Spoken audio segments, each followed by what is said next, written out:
रामीन, आज मौसम बरसात का एक प्यारा और खूबसूरत दिन था।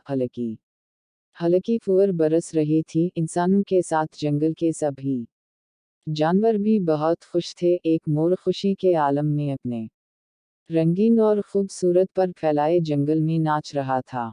यकायक इसे अपनी करख्त और भदी आवाज के साथ अपने बद सूरत पैरों का भी ख्याल आया तो वो एकदम उदास हो गया। इस का चेहरा ज़ेरत पर गया और आंखों में आंसू भर आए। इस की नज़र एक बुलबुल पर पड़ी जो करीबी दरख्त की शाख पर बैठा गा रहा था। इसकी आवाज़ सुनकर मोर ने खुद से कहा, इसकी आवाज़ कितनी हसीन है। इंसान हो या जानवर, सभी इसकी आवाज़ के दीवाना हैं। लेकिन जब मैं अपनी आवाज़ निकालता हूँ तो सब मेरा मजाक उड़ाता है। मैं भी कितना बदनसीब हूँ।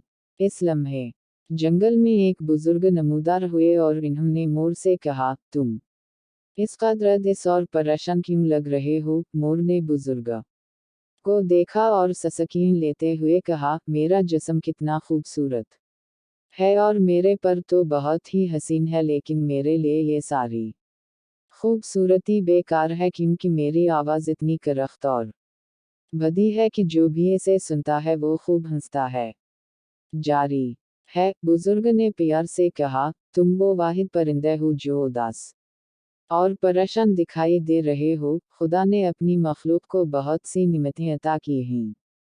तुम्हें खूबसूरती और हुस्न से नवाजा है, अक़ाब की ताकत अता की है, बुलबुल की मीठी और सुरीली आवाज़ है। इसलिए अपनी खामियों पर परेशान मत हो, बल्कि अपनी खामियों के साथ जीना सीखो। उसी में खुशी भी है और इत्मीनान भी। मोर बुजुर्ग की बात सुनकर शर्मिंदा हुआ और बोला, आप ठीक कहते हैं, जिसे हर हाल में अल्लाह का शुक्र अदा करना चाहिए। मैं अल्लाह का एहसान मंद हूँ कि अल्लाह ने मुझे खूबसूरत पर अता किए। इस दिन के बाद से मोर ने उदास रहना छोड़ दिया और खुश रहने लगा।